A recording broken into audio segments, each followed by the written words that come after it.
بہت عرصہ پہلے کی بات ہے، کسی گاؤں میں ایک عورت رہتی تھی جس کا ایک بیٹا تھا۔ ایک دن اس نے اپنے بیٹے کو کچھ پیسے دے کر اس سے کہا، بیٹا ذرا جا کر بازار سے روٹی لے آؤ۔ لڑکا پیسے لے کر بازار جا رہا تھا کہ ایک چوراہے پر اس نے کچھ بچوں کو بلی کے ایک مریل سے بچے کو ستاتے ہوئے دیکھا۔ اسے بلی کے بچے پر رحم آ گیا اور اس نے بچوں سے پوچھا، اے بچوں، اس بلی کے بچے کو بیچو گے؟ تو بچوں نے جواب دیا، ہاں بیچیں گے۔ لڑکے نے پوچھا، کیا لوگے؟ تو بچوں نے کہا، جو چیز چاہے دے دو۔ لڑکے کے پاس جتنے پیسے تھے سب دے کر اس نے بلی کے بچے کو لے لیا اور اس کو گود میں اٹھائے واپس گھر آیا۔ ماں نے پوچھا، لے آئے روٹی؟ تو لڑکے نے جواب دیا، روٹی تو نہیں لایا، بلی کے ایک بچے کا لایا ہوں۔ ماں نے حیران اور اداس ہو کر کہا، ارے کیا کہہ رہے ہو بیٹا، یہ تم نے کیا کیا؟ لڑکے نے سارا حال اپنی ماں کو سنانے کے بعد کہا، ماں کوئی بات نہیں، ایک دن روٹی کھائے بغیر ہی رہ لیں گے۔ دوسرے دن ماں نے لڑکے کو پھر کچھ پیسے دے کر قصائی کی دکان پر بھیجا۔ راستے میں سڑک پر لڑکے نے دیکھا کہ کچھ لڑکے ایک پلے کو پتھروں سے مار رہے ہیں۔ لڑکے کو اس پلے پر رحم آ گیا اور اس نے لڑکوں سے پوچھا، اے لڑکو، اس پلے کو بیچو گے؟ تو لڑکوں نے جواب دیا، ہاں بیچیں گے۔ لڑکے نے اپنے ہاتھ کے سارے پیسے کو دے دیے اور پلے کو لے کر گھر واپس آ گیا۔ ماں نے پوچھا، لے آئے گوشت؟ تو لڑکے نے کہا، ماں آپ ناراض نہ ہوں، آپ نے جو پیسے دیے تھے ان کو دے کر میں یہ پلا لایا ہوں۔ ماں نے اداس ہو کر کہا، ارے بیٹا، ہم ٹھہرے غریب لوگ، میں نے جانے کتنی مشکلوں سے وہ پیسہ کمایا تھا، تم ان سے پلا خرید لائے، بھلا یہ پلا ہمارے کس کام کا؟ اور پھر اس کو کھانا کھلانے کے لیے ہمارے پاس کچھ ہے بھی تو نہیں۔ لڑکے نے جواب دیا، ماں کوئی بات نہیں، ہم ایک دن گوشت کے بغیر جی لیں گے۔ تیسرے دن پھر ماں نے اپنے بیٹے کو کچھ پیسے دیے اور اسے تیل لانے کے لیے بازار بھیجا۔ وہ سڑک پر چلا جا رہا تھا کہ اچانک اس نے دیکھا کہ کچھ لڑکے چوہے کے ایک بچے کو جو چوہے دان میں پھنس گیا تھا ستا رہے تھے۔ اس کو چوہے کے بچے پر رحم آ گیا۔ اس نے اپنے سارے پیسے دے کر اس کو لے لیا اور اسے اٹھا کر گھر واپس آیا۔ ماں نے پوچھا، بیٹا تیل لے آئے؟ تو اس نے بتایا کہ کس طرح اسے تیل کے بجائے چوہے کے بچے کو لینا پڑا۔ ماں بیٹے سے بہت پیار کرتی تھی، اس لیے اس بار بھی اس نے بیٹے کو برا بھلا نہ کہا، بس ایک ٹھنڈی سانس لے کر رہ گئی۔ وقت گزرتا گیا، لڑکا جوان ہو گیا، پلا کتا بن گیا، بلی کا بچہ بڑا ہو کر بلی بن گیا اور چوہے کا بچہ بھی ایک اچھا خاصا چوہا بن گیا۔ ایک دن نوجوان نے دریا میں مچھلی پکڑ لی۔ اس نے مچھلی کو کاٹا اور اس کی آنتیں نکال کر کتے کے آگے پھینک دیں۔ کتا آنتوں کو کھانے لگا تو اچانک ان میں سے ایک چھوٹا سا پتھر مل گیا جو سورج کی مانند چمک رہا تھا۔ نوجوان نے اس پتھر کو دیکھا تو خوشی سے اچھلنے کودنے لگا، کیونکہ وہ ایک جادو کا پتھر تھا جس کے متعلق نوجوان نے لوگوں سے سن رکھا تھا۔ اس نے پتھر کو اٹھا کر اپنی ہتھیلی پر رکھا، اے جادو کے پتھر، مجھے کھانا کھلا۔ یہ کہہ کر اس نے مڑ کر دیکھا تو حیرت سے اس کا منہ کھلے کا کھلا رہ گیا۔ پلک چپکتے ہی اس کے سامنے ایک بیش قیمتی دسترخوان پر ایسے انوکھے اور لذیذ کھانے چنے ہوئے تھے جن کو اس نے کبھی خواب میں بھی نہیں دیکھا تھا۔ اس نے پیٹ بھر کر کھانا کھا لیا، پھر وہ دوڑ کر گھر آیا اور وہ جادو کا پتھر اپنی ماں کو دکھایا۔ ماں بہت خوش ہوئی۔ اسی دن سے ماں اور بیٹا دونوں بڑے چین اور آرام سے زندگی بسر کرنے لگے۔ ایک دن نوجوان شہر گیا، وہاں گھوم پھر رہا تھا کہ اچانک اسے ایک نہایت حسین جوان لڑکی نظر آئی۔ وہ لڑکی نوجوان کو اتنی زیادہ پسند آئی کہ اس نے اس سے شادی کرنے کا ارادہ کر لیا۔ گھر لوٹ کر اس نے اپنا یہ ارادہ ماں کو بتایا۔ ماں نے حیرت سے کہا، واہ، تم بھی کیا باتیں کرتے ہو، تم یہ بھی نہیں جانتے کہ وہ لڑکی خود بادشاہ سلامت کی بیٹی ہے؟ نہ بابا، میں پیغام لے کر بادشاہ کے پاس کبھی نہیں جاؤں گی۔ لیکن نوجوان اصرار کرتا رہا اور آخر کار ماں مجبوراً راضی ہو گئی۔ اس نے کہا، اچھی بات ہے، کہتے ہو تو چلی جاؤں گی، لیکن اتنا یاد رکھنا کہ بادشاہ کے محل سے آج تک کبھی کسی کو سکھ نہیں ملا۔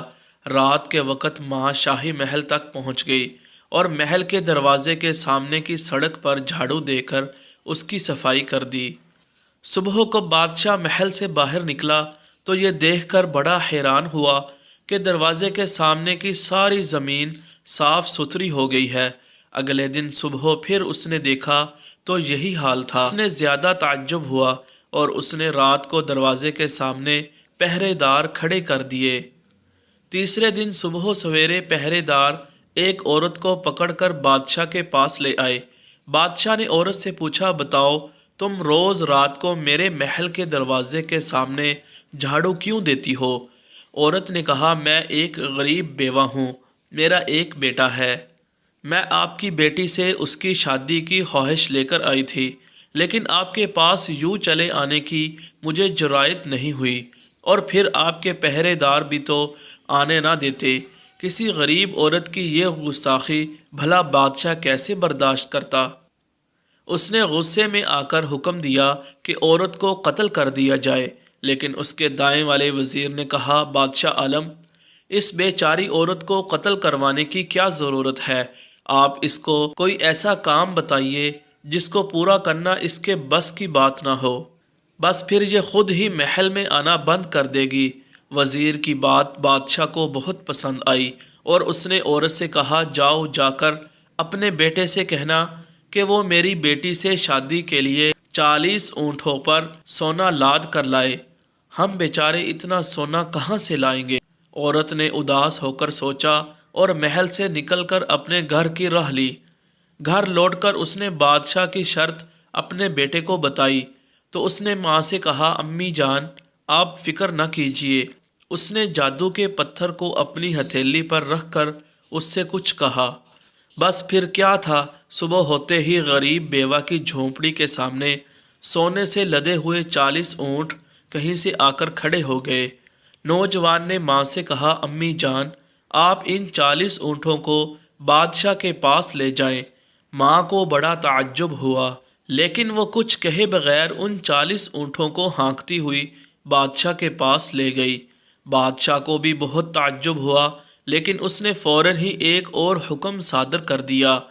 اس نے عورت سے کہا، اپنے بیٹے سے جا کر کہنا کہ وہ اپنی دلہن کے لیے ایک محل بنوائے جو سارے کا سارا خالص سونے کا ہو، تب ہی شادی بیاہ کی بات ہو سکتی ہے۔ ماں اور زیادہ اداس ہو گئی اور گھر جا کر بادشاہ کی نئی فرمائش اپنے بیٹے کو سنائی۔ نوجوان نے ماں کی باتیں چپ چاپ سن لی، پھر اس سے کہا، امی جان آپ فکر نہ کیجیے، خالص سونے کا محل بھی بن جائے گا۔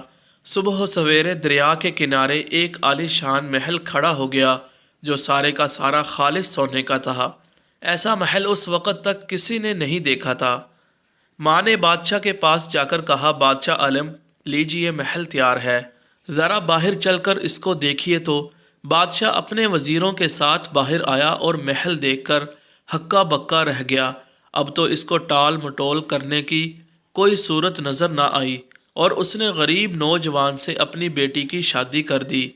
بادشاہ کے محل میں ایک چڑیل رہتی تھی۔ اس نے راز معلوم کرنے کا عہد کیا کہ ایک غریب نے راتوں رات ایسا عالیشان محل کیسے بنوا لیا، وہ بھی سونے کا۔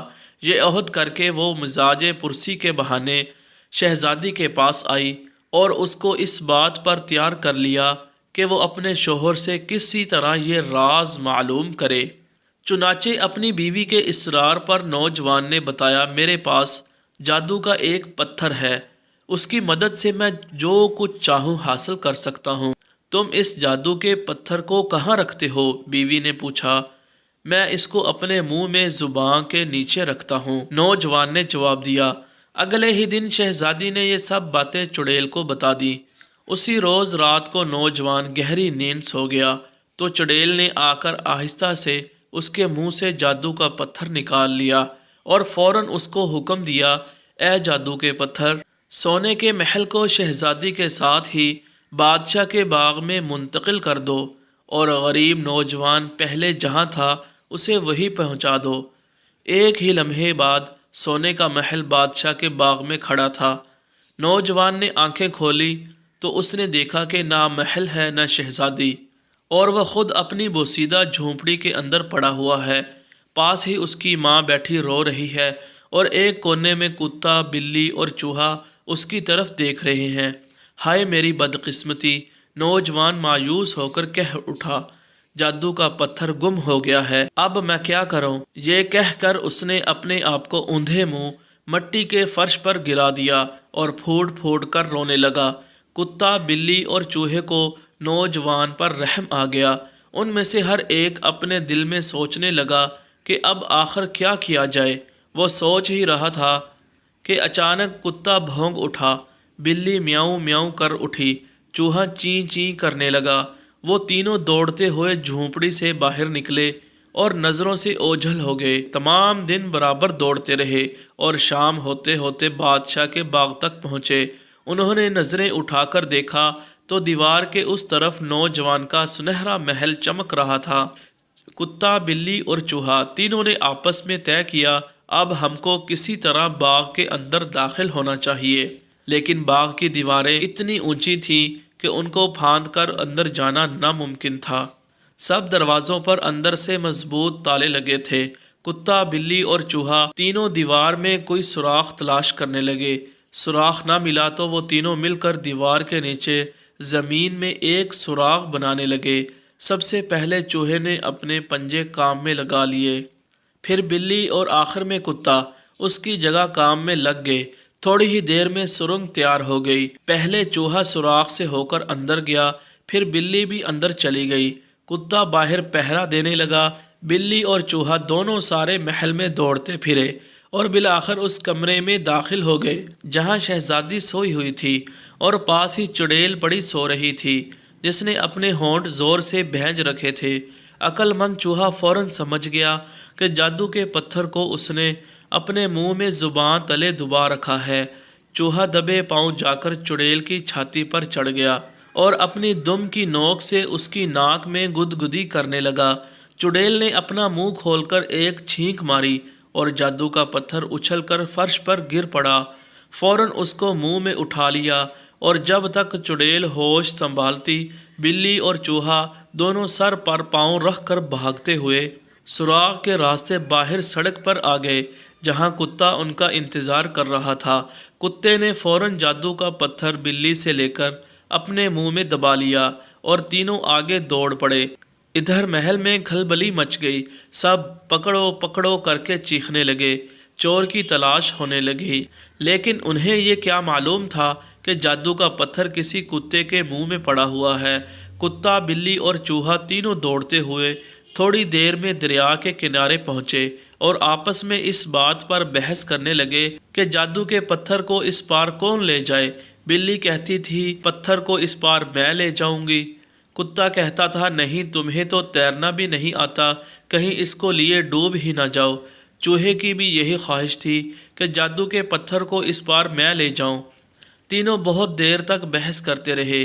کتا اپنی بات پر اڑا رہا اور پتھر اسی کے پاس رہ گیا۔ تینوں تیرتے ہوئے دریا پار کرنے لگے۔ اچانک کتے نے پانی میں اپنا عکس دیکھ لیا اور کوئی دوسرا کتا خیال کر کے زور سے بھونکا تو جادو کا پتھر اس کے منہ سے نکل کر پانی میں گر گیا۔ اسی وقت اچانک کہیں سے ایک بڑی سی مچھلی نکلی اور وہ پتھر کو نگل گئی۔ بلی نے مایوس ہو کر کتے سے کہا، میں نے کہا تھا نا کہ پتھر کو تم ہرگز نہ لے جانا۔ اب وہ تینوں پریشان تھے کہ کیا کیا جائے، اپنے مالک کے پاس خالی ہاتھ جانا نہیں چاہتے تھے۔ نزدیک میں ماہی گیروں کی ایک بستی تھی۔ وہ تینوں حیران و پریشان چلتے ہوئے اس بستی میں گئے۔ تینوں کو بہت بھوک لگی ہوئی تھی۔ خوش قسمتی سے ایک مچھیرے نے ایک بڑی مچھلی پکڑ لی تھی۔ اس نے مچھلی کو کاٹ کر اس کی آنتیں پھینک دیں۔ کتا، بلی اور چوہا تینوں آنتوں کو کھانے لگے۔ اچانک بلی خوشی سے میاؤں کر اٹھی۔ معلوم ہوا کہ مچھلی کی آنتوں میں اس کو اچانک کوئی چمکیلا پتھر مل گیا ہے۔ تینوں نے اس کو ذرا غور سے دیکھا تو پتہ چلا انہی کا جادو کا پتھر ہے۔ تینوں خوشی سے اچھلنے لگے۔ بلی نے پتھر کو اپنے منہ میں لے لیا اور تینوں اپنے گھر کی طرف دوڑ پڑے۔ گھر پہنچتے ہی بلی نے جادو کے پتھر کو نوجوان کے گھٹنوں پر رکھ دیا۔ نوجوان اس کو دیکھ کر خوشی سے پھولا نہ سمایا اور اس نے کتے، بلی اور چوہے تینوں سے کہا، تم لوگوں کا احسان میں جیتے جی نہیں بھولوں گا، اور ہم جیتے جی تمہاری خدمت کرنے کو تیار ہیں، کیونکہ کبھی تم ہی نے ہماری جانیں بچائی تھی۔ کتے، بلی اور چوہے نے ایک آواز میں اس کو جواب دیا۔ نوجوان نے جوش میں آ کر کہا، ابھی میں پتھر کو حکم دیتا ہوں، وہ سونے کا محل پھر سے آ جائے گا۔ ماں نے بیٹے کو روکتے ہوئے کہا، رہنے دو بیٹا، سونے کے محل کی ہمیں کوئی ضرورت نہیں۔ تب نوجوان نے جادو کے پتھر سے کہا، محل کو مٹا دو۔ تو پھر نہ محل رہا، نہ چڑیل رہی، اور نہ ہی بادشاہ اور اس کی بیٹی رہی۔ ان سب کا نام و نشان مٹ گیا۔ لوگ کہتے ہیں کہ اس کے بعد نوجوان نے ایک مالی کی بیٹی سے شادی کر لی، اور وہ لوگ بڑے سکھ اور آرام سے زندگی بسر کرنے لگے۔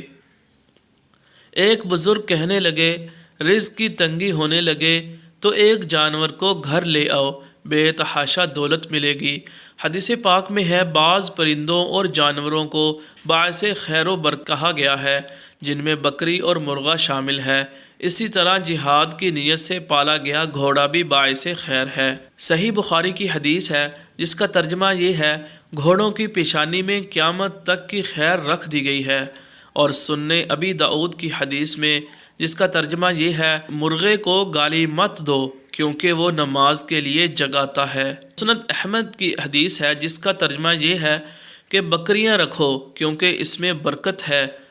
اور سنن ابن ماجہ کی حدیث ہے جس کا ترجمہ یہ ہے، اونٹ رکھنے والوں کے لیے اونٹ باعث عزت اور بکریاں باعث برکت ہیں، گھوڑوں کی پیشانی میں قیامت تک خیر رکھ دی گئی ہے۔